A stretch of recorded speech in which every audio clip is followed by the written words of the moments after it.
Hello and welcome to the United Community Channel. My name is Jack and this is the latest episode of the United Community Podcast. And we've got a busy show as always, guys. We're joined by Oisín there and Chris there.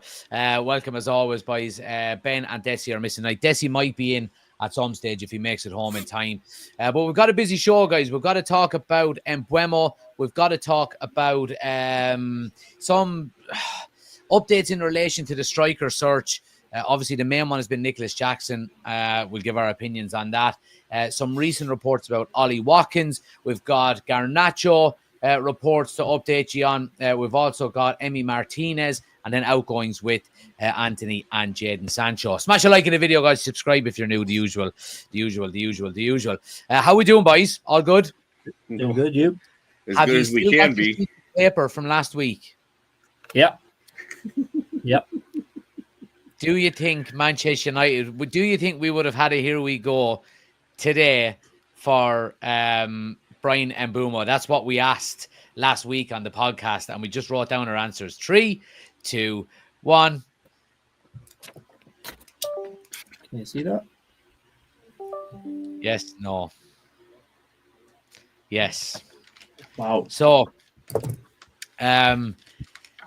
So me and Chris said we would have a here we go. Oisín said no. Oisín, what was your thinking around it? Was it just the negativity that is Manchester United at the moment? Well, if you look at my username for tonight's podcast, you'll see why. I don't even know if I'm able to show it now with this bloody. You may not be able to, but my name for tonight is Mr. It's been 45 days. So if they couldn't do it in 42, or whatever it was this time last week, how were they going to do it in 7? It just wasn't going to happen. Yeah. And with the news coming out today that Brentford are coming looking for a bit more money and have increased their valuation of Mbuemo, I think that's linked in with the fact we've taken so long. They've looked at the other deals around him and they said, hang on, if he's going for 55 and he's going for whatever amount, we can get 70 for our guy. And again, this is the start of the United tax. Last week I was saying it was United tax. This is United tax. This 70 million, he's not worth 70 million. He's a 65 million player, in my opinion. That would be good value for his stats going on last season. 70 is just out, and I would be walking away right now if I was Ineos. I don't think he's value for money at that price. Well, Chris, I know he said for 45 days looking at him, but sometimes you just have to say, hold your hand up and say, I tried my best, even though they didn't, and walk away and say, job done. Chris, what's your thoughts on the valuation being increased and obviously getting into it like Oisín there?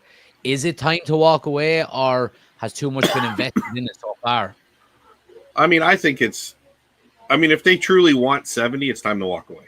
I mean, but this is we have nobody to blame but ourselves. Not ourselves, United, because if they would have played ball and done what part of it is what Oisín is talking about is that, they've been looking at the deals and, just like it's no different in the NFL. The contracts are what they are when they sign them compared to who's got signed before them.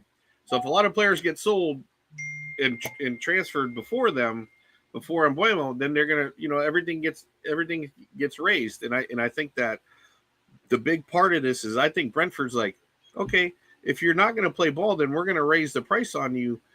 And I think that's a ploy for them to sit there and say, okay, now we'll pay the 60, we'll pay the 63 or 65 or 62 at that point. And then I think that's Brentford's ploy to say, hey, if you're not going to, pay, maybe we'll go to 70 and they're okay, we'll pay 62. Fine. We'll pay. Then the deal's done and out the door. But, we could have had this deal done 4 weeks ago if they would have just met the valuation, which I think, Oisín can be in agreement, is I think it's a true evaluation between you should pay about as much as what you paid for Matheus Cunha. Now, did he score more goals than Matheus Cunha? Yeah, I mean, you can go potato there and just kind of sit there and say, who's better and who's worse. But I think 70 is too much for him. I think that's the United tax. But I also look at it and say, we are not in a position to take that stance of, hey, we're going to stop paying the United tax.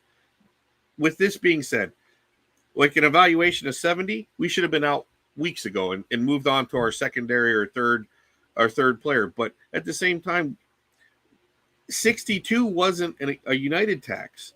That's what they wanted. That's what we paid for Cunha. He's similar to Cunha type of player, stats wise, everything, age wise, and everything like that.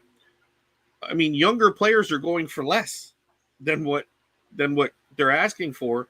So therefore, like, we chose the wrong time to stand up and say we're not going to take this anymore, because we are not in a position of power. We're not. As much as the only way this works in our favor is if Mbuemo does what Antony did 2 years ago and says, I'm going on strike, I want to go United, and he pushes like a Yorker has and says, I'm not coming back until you send me to United. That's the only way this works in our favor. Well, if we look at, say, what Jamie Jackson is saying here, Rushing, that at the end of June, Wilcox, Radcliffe believed the 65 million package would land in Mbuemo. I mean, if that was the case, why wasn't the third bid put in to bring it up to that valuation then?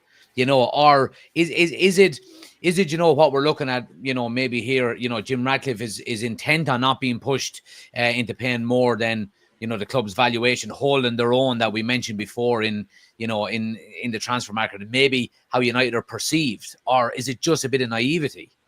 Okay, United's last offer was 55 plus 7.5 in add-ons, wasn't it? Yeah. Yes. So that's a total of 63. So instead of going, and I think Brentford's issue was the 7 wasn't guaranteed, or the conditions were way out that they were ever going to get that 7 million. So for the sake of 2.5 million, does that make us look ruthless or naive and clueless?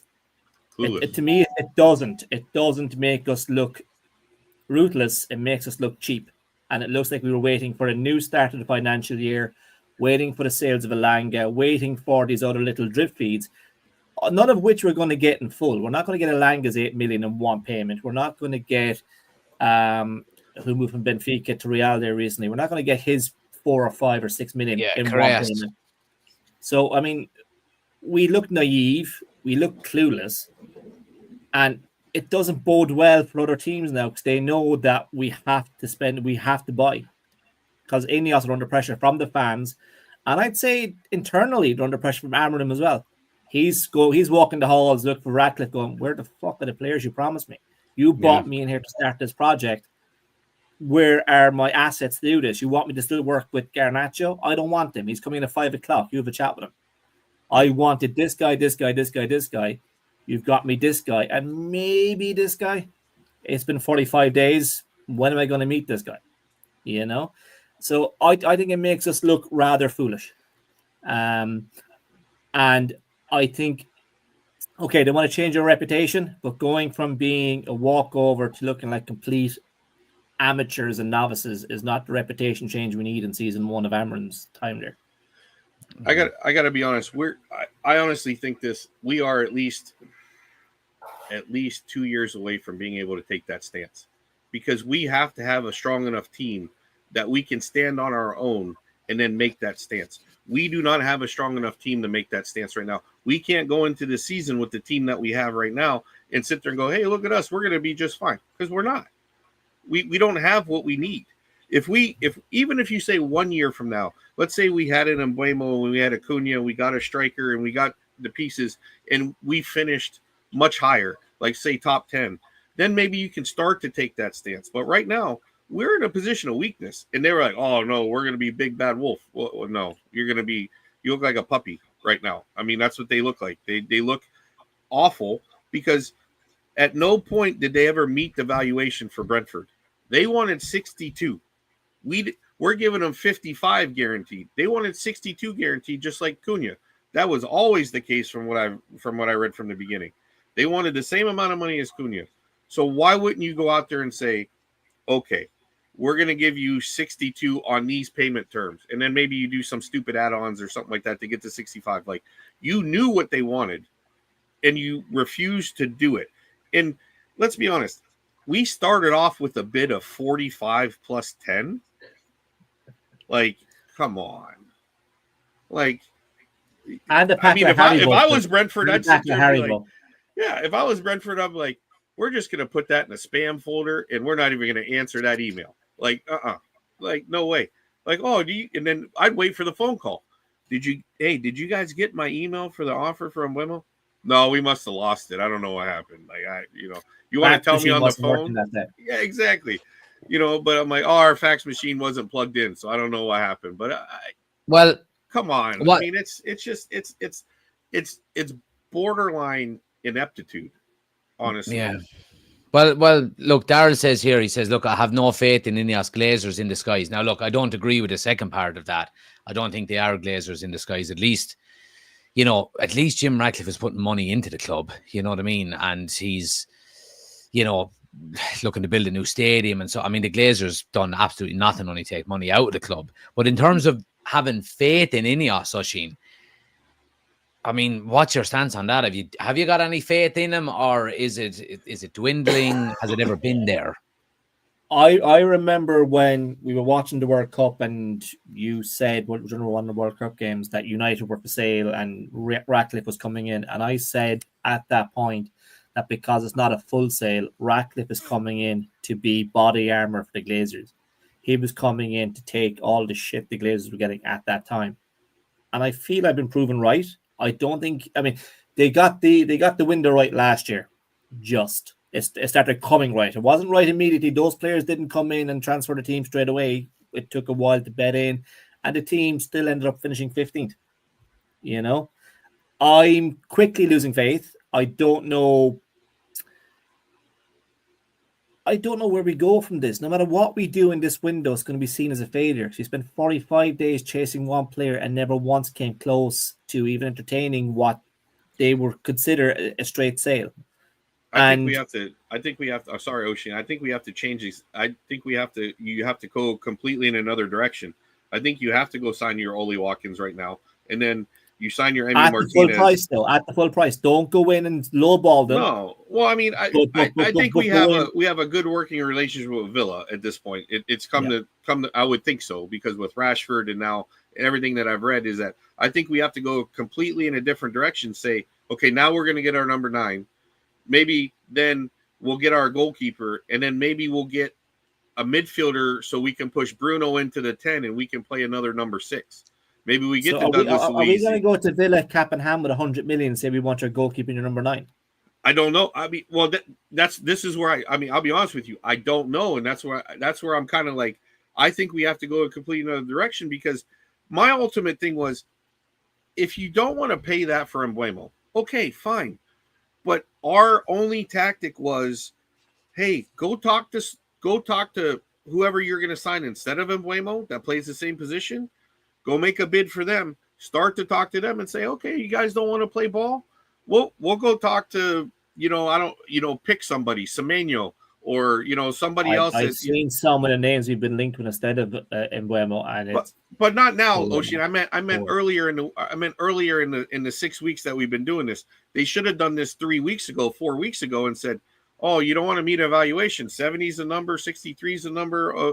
Maybe then we'll go get someone that's not Mbuemo, but someone that may put a little bit of fear into them, because that's the only card we have to play in this. And say, hey, we'll go with our secondary option, save some money, maybe use that for a goalkeeper or a number 9 or something like that, and move on through the window. That's why I think now we have to change, and that's why I think you hear the whispers of Emmy Martinez and Oli Watkins, and you hear those whispers because I don't think they have someone else lined up instead of Mbuemo playing that other number 10. Chris, you said it yourself. It borders on ineptitude. So if we go in looking at a different player than Mbuemo, we're going to go in at 20 million less again and look inept. We have 2 deals on the go and we can't get any of them across the line. Yeah, but so I know what you're saying, but the Ineos approach to not being bullied is come in. We're Man United. We've got this big badge. We are these big, scary guys. Give us your best player for little money, which is not the case anymore. So we'd be doing that with 2 clubs and end up with no players anyway. Well, I mean, I'll err on the positive side that if you went with someone other than Mbuemo, yeah, there you go. If that I would, if you go with a player other than Mbuemo, and I can't even think of a name. Let's just say Semenyo, because Lookman. That's who we're being linked with now instead of. Well, that's the forward. He's not the 10.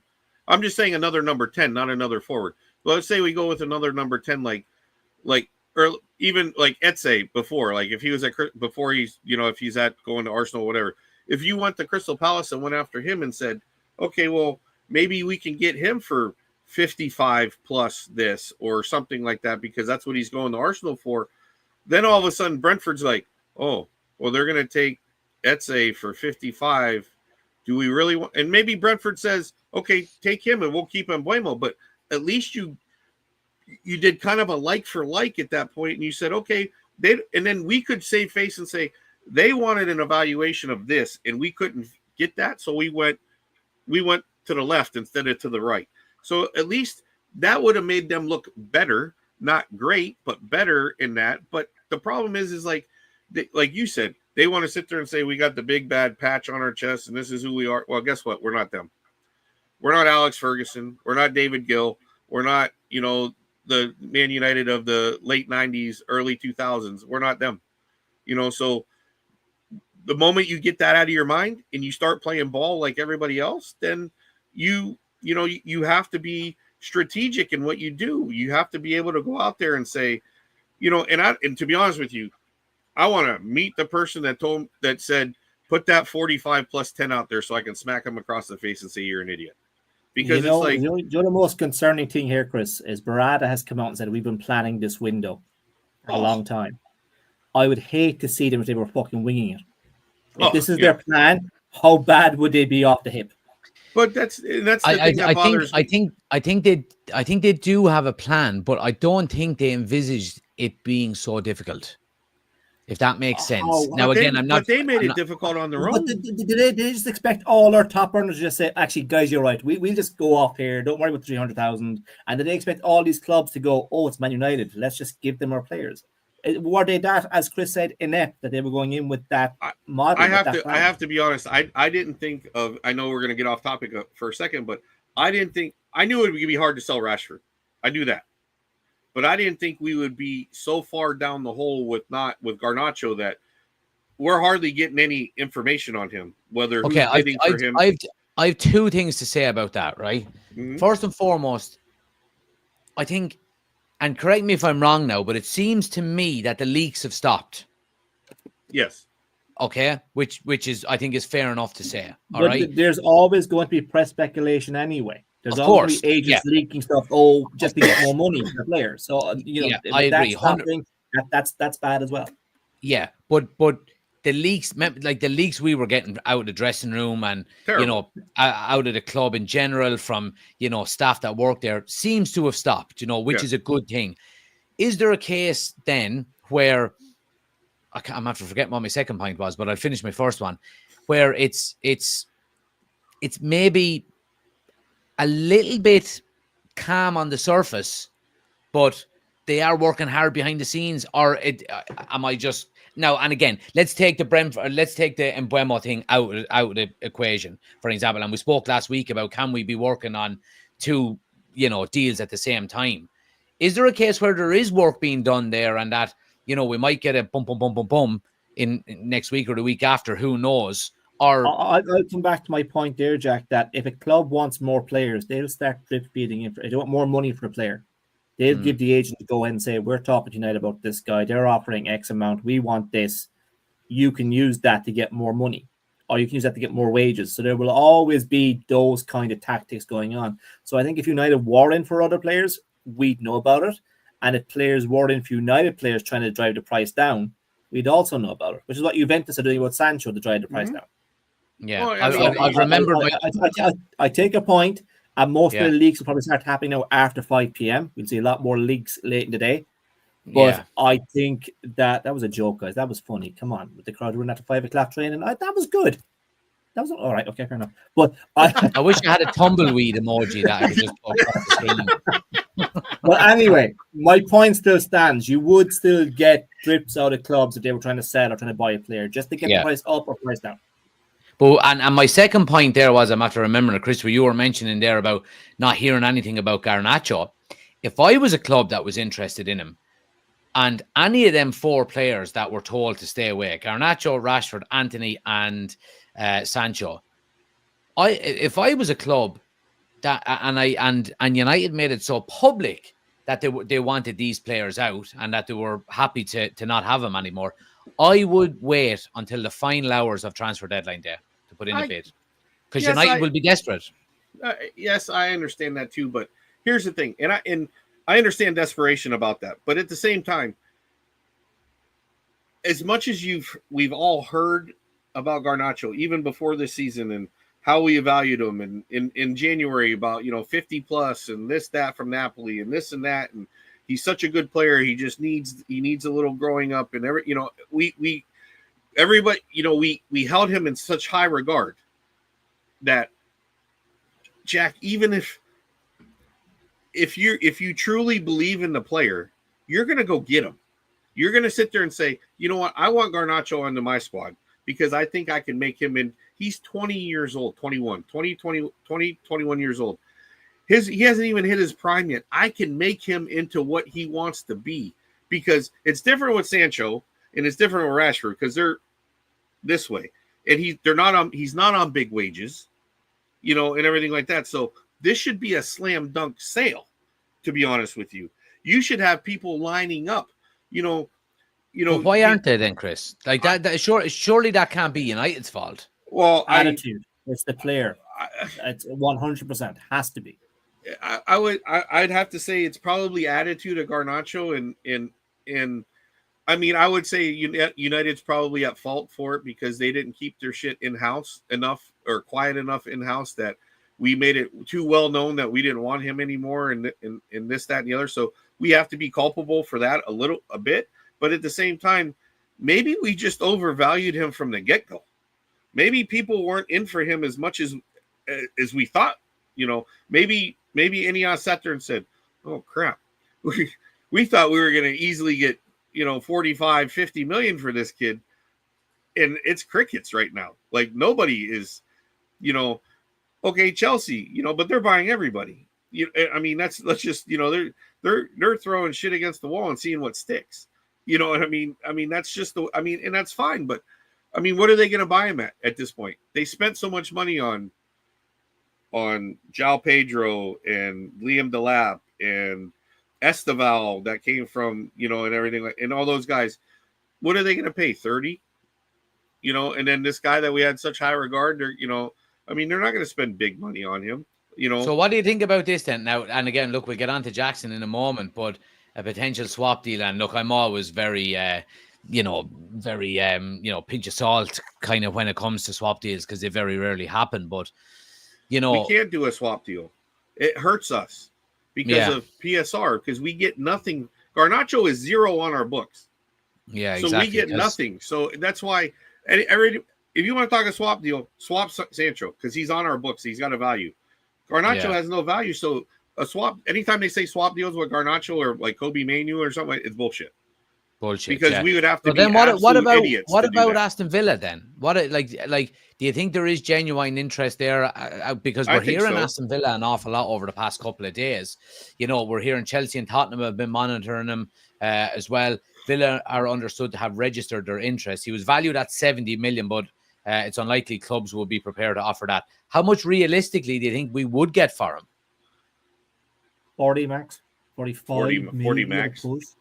40 max. I mean, 40. I think we get 35 plus a 50% sell-on clause. At that point, you're going to get more of a sell-on clause because you're gonna hope that he turns into a good player and you're going to get money down the road.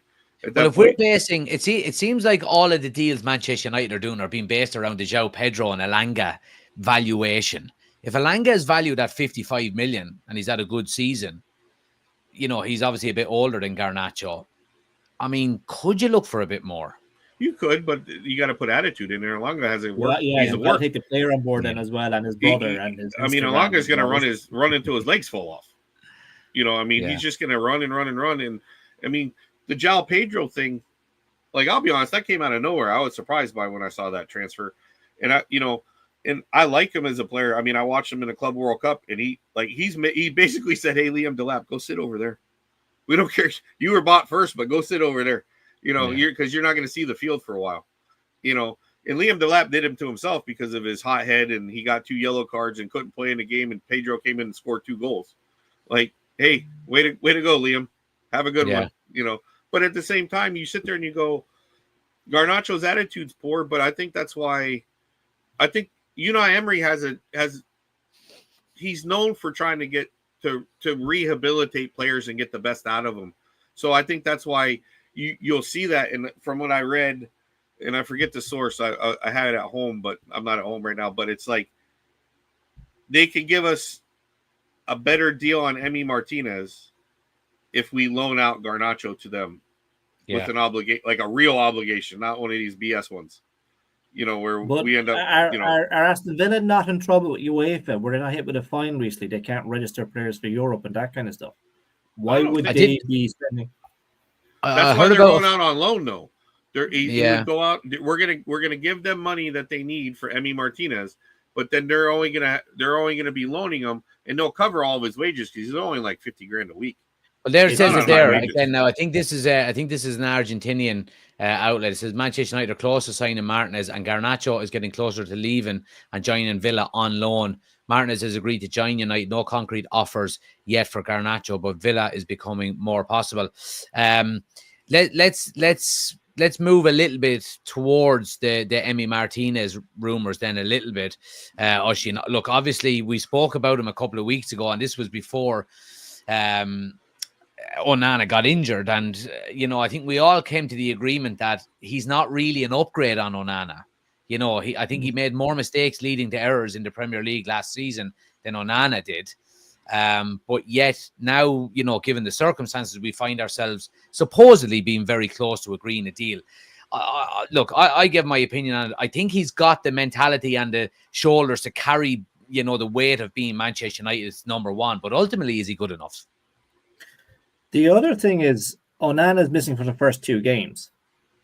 But so is Martinez because he clattered Highland in the last game. Is it 1 game? 1 game they said. It was a straight red. Is that not an automatic 3 game? I thought it was 2. I thought it was. They said it was 2 yellows in that game. It wasn't a straight. No, red. It was a straight red. He clattered Highland. Straight red. I think it could be 2 games. Yeah, so we're buying a keeper to cover a keeper. They're both missing the same amount of games. Yeah. Good point. Yeah, good point. Unless Onana's going to be out for longer than we think.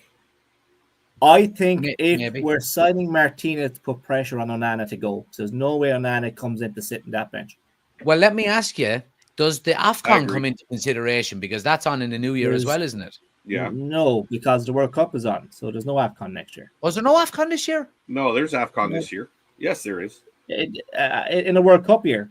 Yes, there's AFCON. I guarantee. I mean, you'd have to look it up. Is there? I get it here now. Go on. You. The last AFCON was 24, so the next AFCON be 28, surely. Same year as the European Cup. Every 2 years, isn't it? It's every 4 years, isn't it? Like a European Cup. I thought it was. I would be very surprised if there was AFCON the same year as a World Cup. Yeah, it is this year. Yeah, it is this year. I'm surprised at that. Yeah. Yeah, the fixtures start group stage match January. day 1 of 3 is the 21st of December. Oh, so end of December, early January. So they must have bought a forward because of the World Cup. But look, getting back to Martinez, would I buy him as cover for Onana? No, I'd buy him to replace Onana. But either way, we're still playing Bayindir in the first 2 games of the league, and we could be playing Bayindir. I don't think so. I think we're playing Vitek. I think Vitek's going to be the keeper for the first 2 games. You are not putting an academy player in those 2 games because the spotlight is going to be on United at that point. I just don't see it. He was on loan in the Austrian league though as well. From what you read. I mean that's like saying Antony we should keep him because he did well in Spain with Real Betis. That's the same kind of analogy there. What? We're going to be playing Bayindir in that game because we're not going to put Vitek in there unless we sell Bayindir between now and then. Which again would be the worst thing in the world. But I don't see, if we do buy Martinez, I don't see Onana sitting the bench for a year. This is a way of putting pressure on Onana to get out. I agree. I think it's a clear, if we end up going through with it, or even the talks of it is hey, you better get your agent on the phone and see where you can go. I mean, because you're just not especially maybe getting hurt.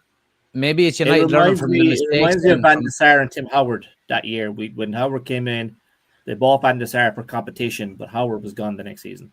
It reminds me a Yeah, lot of like, that. and maybe it's United learning their lesson a little bit from what we just spoke about, not publicly announcing that they're looking to change the goalkeeper, but maybe this injury to Onana now has allowed them to go out and get a new one. And as soon as we do, then the whole narrative can be, well, Onana doesn't want to stay. So, we've got to try and find a club for him. I get it, but I mean, and it's just funny now that, like, my whole thing is, and I don't want to harp back on the Mbuemo thing, but I have to. It's just the ineptitude of this past 6 weeks is just astonishing. Like, it's just like, I don't know. And I get it that, like Jack said, it's nice that there aren't a lot of leaks coming out and everything like that, but that it's not nice that there's not a lot of business coming out either. Like, positive reinforcement, like, I voted yes only because we dropped the new kit, the white kit, today. So I thought that they would, make it happen. And hey, look, save face. We got to here we go on Mbuemo. He's going to be in the white kit, and that's how we're going to push it. But I just, United, like Oshin said, United thinks they can play hardball, and they can't. Like Brentford, and it's going to be funny because Brentford's just going to be like this. We're going to be like, how about that? And just there you go. Like, it's, we don't have to do anything. And now we're spinning our wheels and trying to say, okay, now we're going to have to go for, you're going to take that 60. I mean, honestly, you want to save face? Because I think what did Villa say? They wanted around 60 million for 60 for Watkins. Yeah.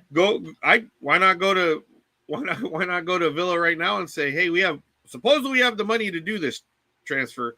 We'll give you 55 plus 5 for Watkins right now. In save face, get it done like that. Put Watkins at the number 9 and now all of a sudden it's like, okay, we didn't get another number 10, but we can play Xerxes there, we can play Mount there, we can play Bruno there, and then maybe they go for a lesser option as a number 6, so that way, you can sit there and say, you can go maybe, a little bit, because a 6 should be a lot less than a 10 and a 9, position wise. So maybe you can get a better number 6 or a lesser number 6 that can play next to Ugarte or Casemiro. And then you can say, well, we've pivoted, moved Bruno to the number 10, along and with Ahmad and this, that, and the other. We have a lot of options because we know we have a lot of options at the 10 position because you have Xerxes, Mount, Bruno can play there, Ahmad can play there. You can mix and match a lot more. And we've always needed a striker. So this, at least you get your striker. And that would save face enough for me, at least, to go, okay, you still look like an asshole, but at least you did something to counteract it. And are you convinced, Chris, that they're not working in the background to get number 9 in until Mbuemo is done?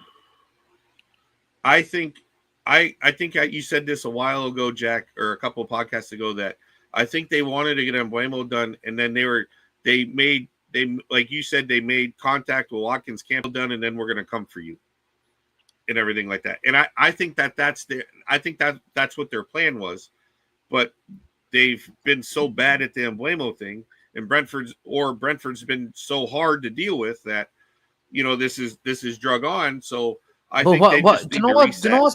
What's baffling me is that if it's United that are not pressing the issue with Mbuemo, I mean, I just can't imagine the whole fucking officers just sitting around like that going, oh, well, should we wait for the third deal and we won't wait on anyone, or we won't try and get anyone else done, until we get Mbuemo in the door. No, and Jack, I'm finding it hard to believe that. You know what I mean? But it's Jack, frustrating that's the what life out of me. Oshin and I talked about it the one day after the one podcast we talked, and we're just like, what are they doing besides the fact, like you said, hopefully one domino falls and then they all fall after that. But Yeah. in the modern age of social media with Ornstein and Romano and everybody else, it's very hard to keep everything a whisper at this point.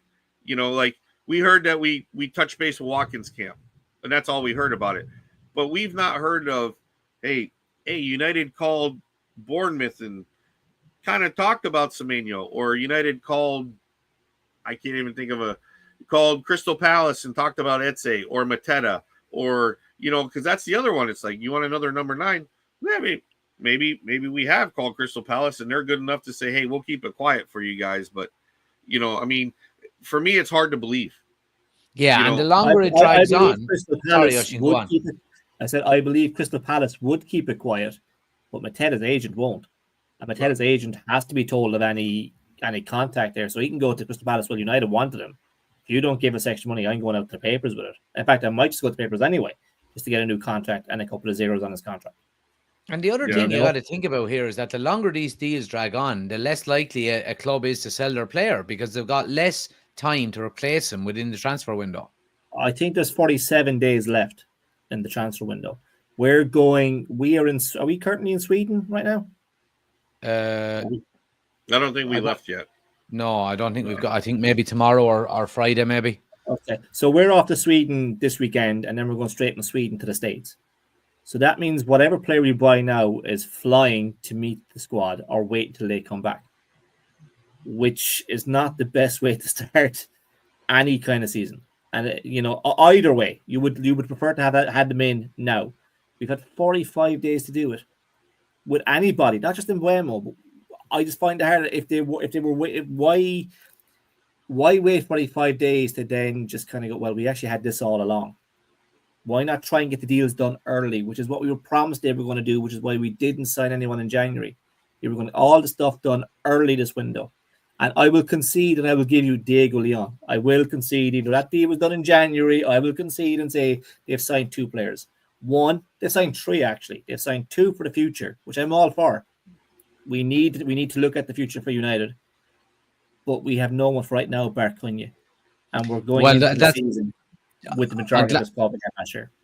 I'm glad you mentioned it, because it's something that I wanted to bring up about the players for the future that we're signing. And I know it's the here and now that's the most important. But if them players are as good at senior level as they are, at their current level underage, I think it's been very good business, signing Jack, these young. We all know that guy in the pub who could have been county if it wasn't for his knees.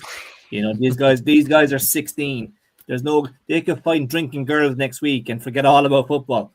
You know what I mean? We can't hang our hat on 16-year-olds right now. No, we can't. Everybody makes a big, we signed this Mars, whatever his name is, the center back and everything like that. Oh, that's all fine and great, but who's to say he's going to stay? Because if we're shit for the next 3 years, he's going to sit there and go, I don't want to be a part of this. Are you kidding me? I'm like, I've also read somewhere today that United are offering Harter Academy around the Premier League. I think I put the link into the chat just before we came on. Yeah, I read it. They're trying to balance PSR by selling the future. It doesn't make sense, someone. Yeah, well, that's another angle that you could look at. Are they signing these young players with high potential to make money in the future rather than have them in the first team squad? And there does seem to be that kind of business model. But here's the thing. Everybody says, they're going to do the Brighton business model. But you understand what Brighton does. Brighton signs young players that can step in and play now. Baleba, they signed him the year before. He played last year. They're not signing 16-year-olds and letting them sit and then bringing them through. They're going out and getting a guy that's like I don't want to say Richard Rios's, but like your young kids that are 2021 that can play right now. And then that's what they're doing. And then they sell Moises Caicedo. They signed him. He played 1 year and they sold him for $100 million. That's what they do. That's the Brighton business model, because they showcase them in the Premier League and they go, give me the money at that point, and we're sitting there signing 16-year-olds that, they could easily get injured or lose interest whatsoever, and we get nothing out of that, and all I go, it's just. Well, let's bring the positivity levels up here then. Yeah. This is your fault, Chris. You mentioned this last week. This is You did mention manifesting this lad last week. This is you manifesting this shit. I mean, fucking hell, lads. I mean, somehow when all this stuff came out, I'm like, I am so getting blamed for all of this. But you know what's mad, guys? I did a head-to-head on him versus Højlund, and he's far superior stats-wise. Yeah. I mean, it's just amazing how much better he is on paper than Højlund. He is. And that's what we need. So is he an upgrade to Højlund? Yes. Do they want him at United? Not for what they want 100 million for him. No, even yeah. other stuff. Yeah.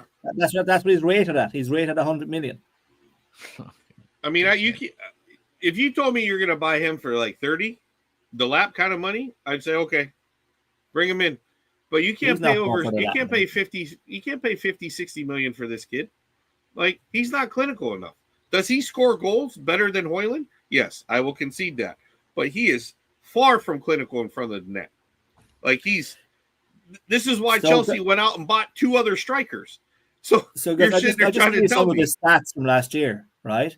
His stats from last year, he scored 10 goals from 35 shots. Højlund scored 4 goals from 20 shots. He played less games than Højlund and scored 6 more goals than him. He had 6 assists versus Højlund's 1. He has more red cards too, doesn't he? He had a lot more red cards too, but I don't mind that. I don't mind that because we need a bit of steel there too. Because at the moment, everyone's pushed us over. We need someone who can go and stand up as well. But his red cards are ridiculously stupid ones. Like, he goes in there leading with his elbow into a guy. It's not like he's battling and he's trying. He's making it so blatant. Twice, Chris. Yeah, but you know, getting red cards, it's all well and good saying, yeah, I'd like a lad who gets a red card or with a bit of steel there. He goes 5 games without a goal and then gets a red card. You see the fucking abuse we're all throwing at. No, that's fair enough. That's fair enough. But I mean, is he not getting Højlund? Yes. Is he for United? No, I don't see him in Amorim's style. I don't. So, I mean, it's just another. And if we are going to do a swap with Garnacho, they're not paying us. We're paying them. Yeah. So we're losing on the double. We're losing on Garnacho's PSR, and then we've got to give them 50, 60 million, which is the Watkins money. Mm-hmm. Yeah, just go out and get Ollie Watkins, to be honest with you. I mean, I'll be Ben honest, is sat at home now loving this. I give Ben so much stick about Ollie Watkins, but last week, Jack, you wanted me to give you a list of forwards to go after in different things, and I went through and I looked at them. But it's like, I looked at the stats, and I have to come away more impressed with Ollie Watkins than I ever was before, just because his consistency is key. Now, can I also say he's as clinical as I want him to be in front of the net? No, but at the same time, he's 14 to 17 goals a season in the Premier League since he started, and it's and he does throw in 8 to 10 assists a season. Like this year, he had 30 goal involvements between scoring and assisting goals. So, like, okay, like I have to give him the props on that, because he's not just looking to score; he will set someone up to score and everything like that. So that's a positive. But I mean, again, now we've rested our Lord, and I understand the striker market got away from us because. Honestly, I don't believe that if we would have beat Spurs and gotten the Champions League, that we would have got Gyökeres. I'm sorry. As much as I want him on United, I still don't think he would have came. Oh, I think he would have. I genuinely do. Like, I don't think the striker market got away from us because I think we tried for the players that well, maybe it did in a way get away from us. We tried for the players we weren't going to get. We inquired about Osimhen, wasn't willing to lower his wages. Gyökeres didn't want anyone under in Arsenal because of Champions League football. Ekitike is too expensive. Sesko is too expensive. Were we always going to land on Watkins, or somebody of that ilk? I don't know. But, yeah. I mean, I still don't. I still reiterate, though, Chris, what I said weeks ago. If we get if we Mbuemo, if we get Mbuemo and we get Watkins, right, and we don't get anybody else, I honestly believe that will elevate us massively, massively. I really do. Well, I mean, we have nowhere to go but up. Well, that's not true. You know what I mean? There's 2 more positions we could drop, Chris. No, exactly. I get it, but my agree point with being, you. my I point agree being with is you like I on was that. listening to fucking Alan Pardew on Talk Sport the other day, and he was there was a United fan that called in, and Pardew was giving it all the, about fucking conceding too many goals, and is the goalkeeper's the real problem, or the conceding goals is too much is the main problem. And the United fan just nailed it to him. He said, well, you're talking through your arse pretty much, he said, and you're not watching United, because our issue is goals. We conceded, I think, 3 more goals than Aston Villa and Newcastle last season. Our issue was not putting them in the net.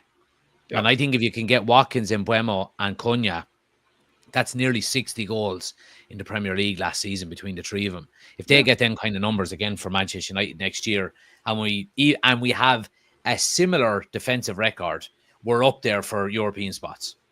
I agree. I mean, I think if we were to get the 2 10s and the striker, Mbuemo, Cunha, and Oli Watkins, or a different, then I honestly think we will contend, if everybody stays healthy, fingers crossed, that I think we would contend for I think we contend for Europa League. Yeah. I don't think that's good enough unless something happens in the top 4. Well, what you do have to take into consideration as well is Newcastle are going to have Champions League football. Spurs are going to have Champions League football. What are Chelsea? Are Chelsea gone into the Europa? No, Chelsea got Champions League football. Did they? Yeah.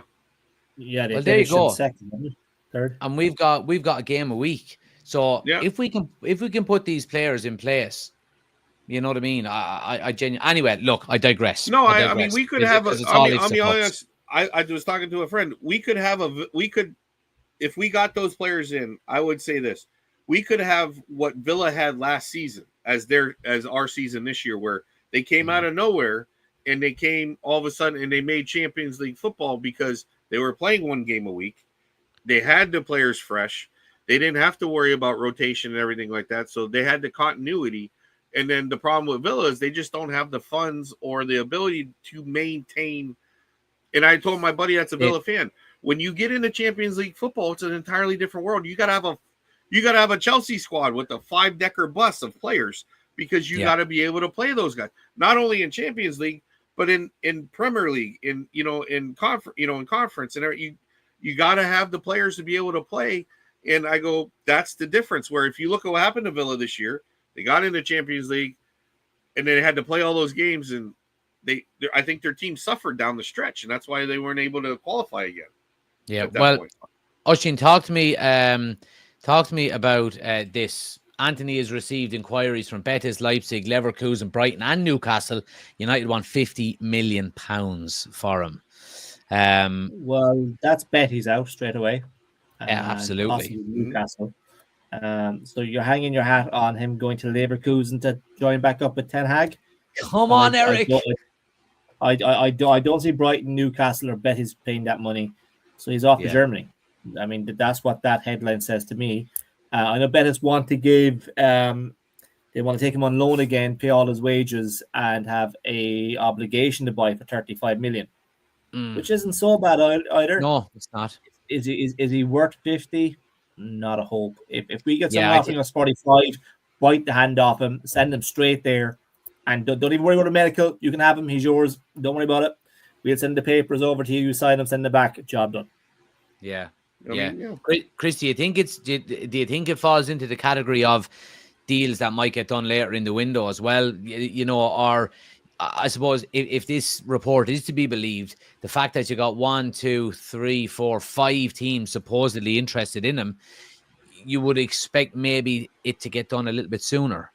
I think this will get done sooner than later. I don't think this will go down to the end of the transfer window, because the one thing about him is that the one thing I can say about Antony, and kudos to him, he wants to play. He wants to take a pay cut.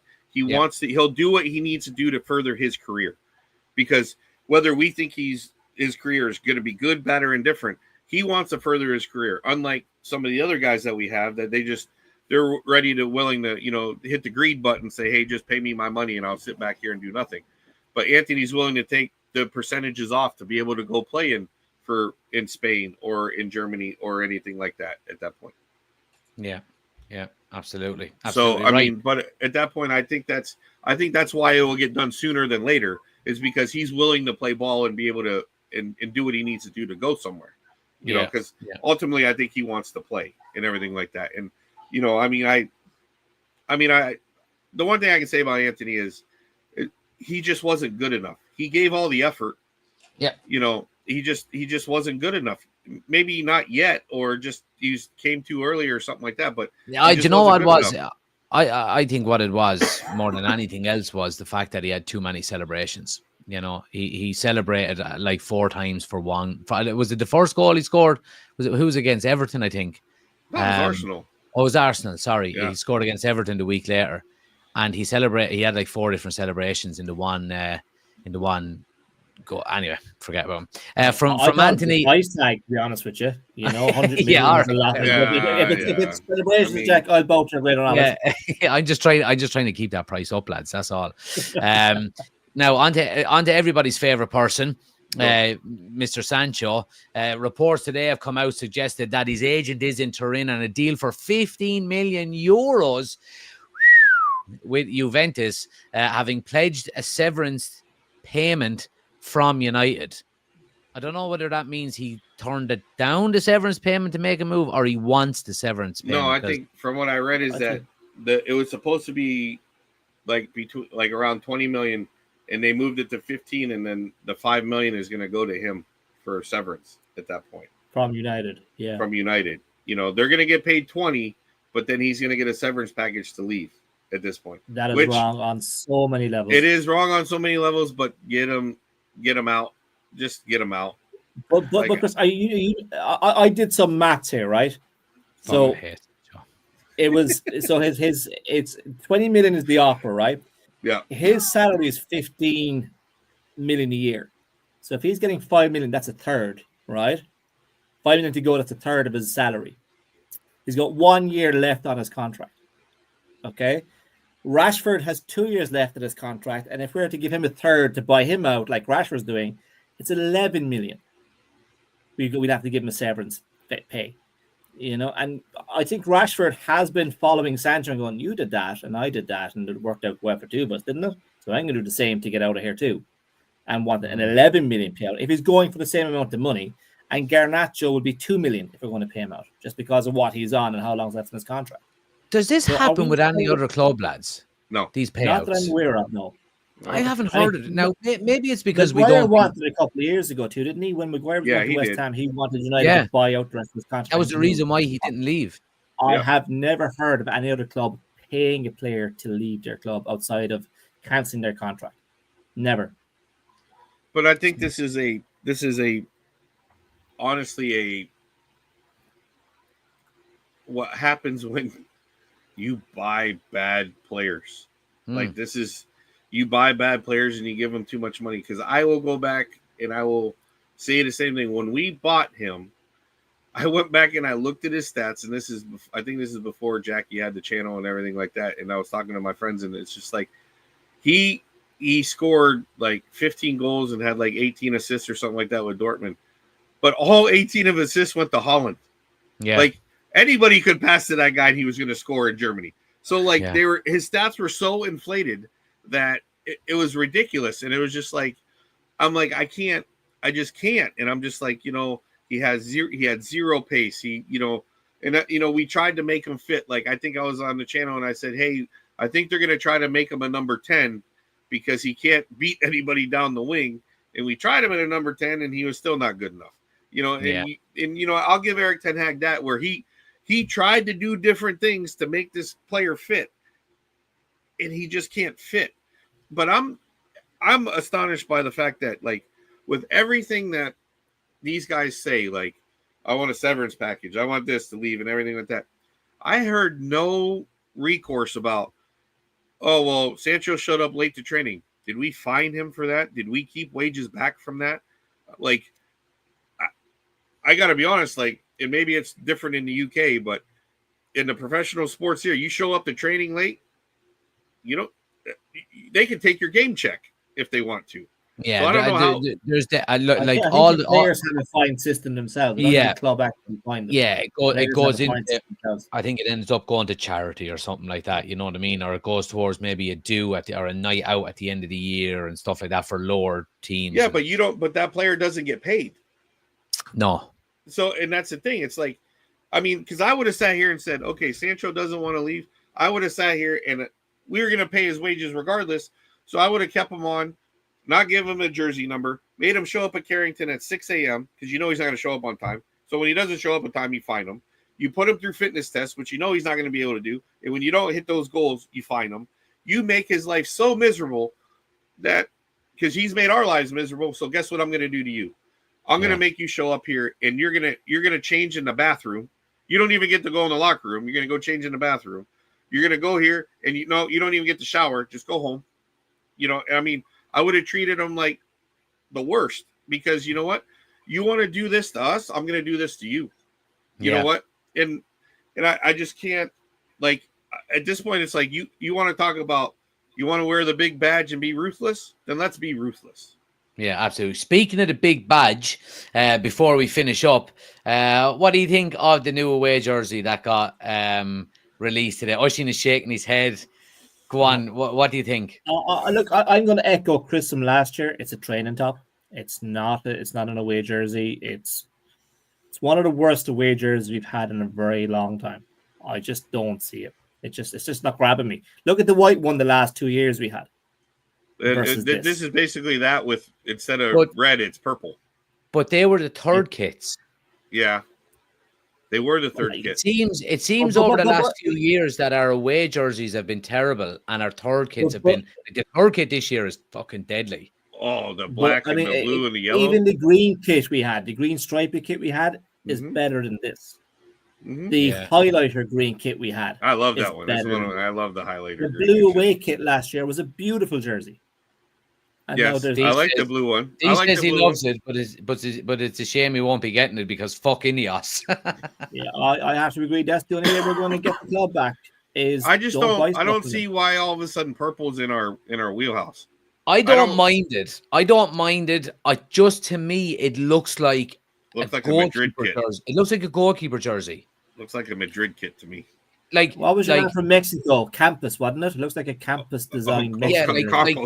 Take out either of them two fellas' heads there and put in Peter Schmeichel, and I can envisage it being a really good goalkeeper kit. Yeah, but I mean, goalkeeper kits are never really all white. Let's be honest, at that point. But I just don't. I don't see. It doesn't strike me as a United kit because we've never.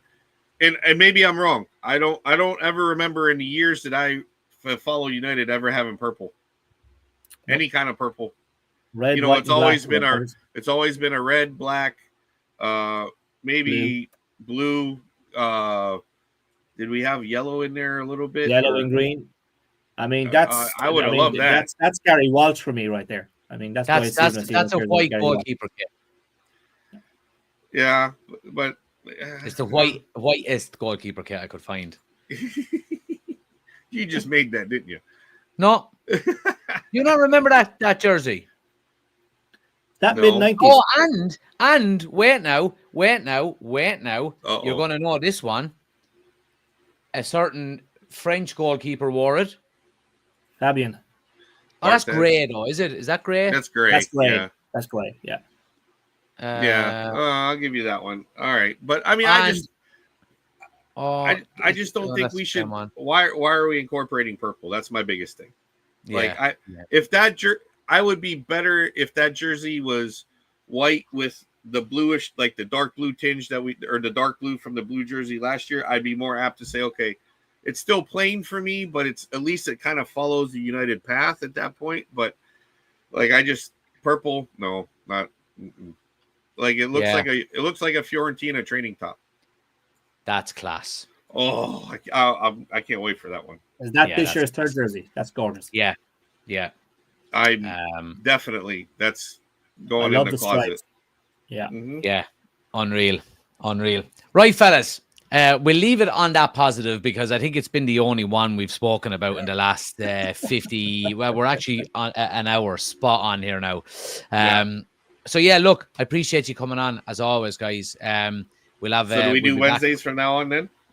I think we'll be doing Wednesdays from now on, yeah, because training is Tuesday and Thursdays for me. So I'll have a new How's show that on going, Monday. Jack? Are you excited? It's going Are you good. ready? First session back last night.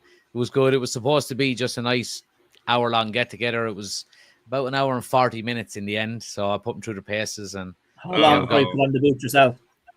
well, I had them on last night and they cut the toes off me. Oh, so I'm you taking know the what I tape back mean. off. Getting on the pitch. How long before you start yourself? No, I'm not playing. No, I'm not I forgetting. give it October, Chris. What you reckon? No. I'll take the over on that. I'll go. You know, I'll take just barely the over on that. You know, I think there may be a rash of injuries, and all of a sudden it's gonna be. Oh, Jesus! The way I'm gonna set up as well is gonna suit my game down to the ground. Oh, but, no, because you know he's gonna be running, doing fitness. You know, he's gonna be running, jogging with him, and he'd be like, "Oh man, I feel good. Like I can do this." He's stood there with a stopwatch and the clipboard. There's no way he's running. No. Reams of notes. Look at the table. Reams of notes. You're giving away all your tactics on YouTube. Jack, do we have to get you one of those magnetic boards? So do you have one so you can move the players around? Of course, I've got one. I'm just asking. I don't know. What kind of coach do you think I am here, eh? Look, you really want us to answer that? We should do a podcast on what kind of coach we think Jack is at this point. And we'll have a couple of his players on. I think we should try and guess his formation for next week, Chris, like we did in Mbuemo this week. Oh yeah, you know, we may have to do some research. Write it down, and I'll tell you next week if you're right or not. Can we get some? Are you gonna do video training? Can we get some clips so we can figure it out who's gonna play where? No, I don't video training, but I will be videoing games. So we've got a VO that yoke that goes up into the air and it follows the ball all the time. So really, yeah, I'll be doing that. Yeah. Can you send those along so we can watch the games, or is that live? Is that a live? It's not live. It's just a recorded joke, so you can look back on it and do your analysis and stuff like that. But I'll clip up the goals, any good goals. No, I'm gonna watch the whole game. I'm gonna do some analysis and I'll send it on. You can tell me I'm shite or whatever. At that point. I was just gonna say, any hints on what the first watch along game is going to be? The classic one. You haven't told us yet. Any hints? Oh no, I'm not telling you. I'm not telling you. No, I don't tell us. Give us hints, and we'll put it in the chat and see if you can guess what it is. Give you hints. It's from the 90s. Our glory years. Yeah. So narrow it down as you please. Are we doing anything on Saturday, or is it no? Yeah, I think I'm going to do the watch along on Saturday. I was planning on potentially playing around the golf, but yeah, I think I might do the watch along instead. Maybe. I was going to too, but it's supposed we got 90% chance of rain in Florida. Yeah, it's supposed we have a tropical depression supposed to be coming across. You poor crater, yeah. You know, we all feel so sorry for you with your 340 days of sunshine a year. There's at least 2 other fans inside that room as well as that one we're seeing. It's hot in here. You know, it's warm. Right, you know? I'm late. All right, I'm ending this fucking shit. Right, guys. Guys, thanks as always. Right, and we'll I'll chat to you during the week. All right, appreciate you coming on. Thanks to everybody else for watching, guys. I do appreciate it. Smash a like in the video if you haven't done so. Do subscribe if you're new to the channel as well. We're on the road to 15,000 subscribers. I'll be back on Friday night with a news show. I will have a pre-record coming out tomorrow evening as well. So Tuesdays and Thursdays now are pre-records. Deep dives, insights. The Tuesday one was why we haven't signed Mbuemo. So if you haven't checked that one out yet, go back and check it out. It's from Tuesday. We go through some of the analysis as to why and the knock-on effect it has. But thanks for watching, guys. I do appreciate it. Hope you have a great rest of your night, and I'll chat to you tomorrow. Take it easy.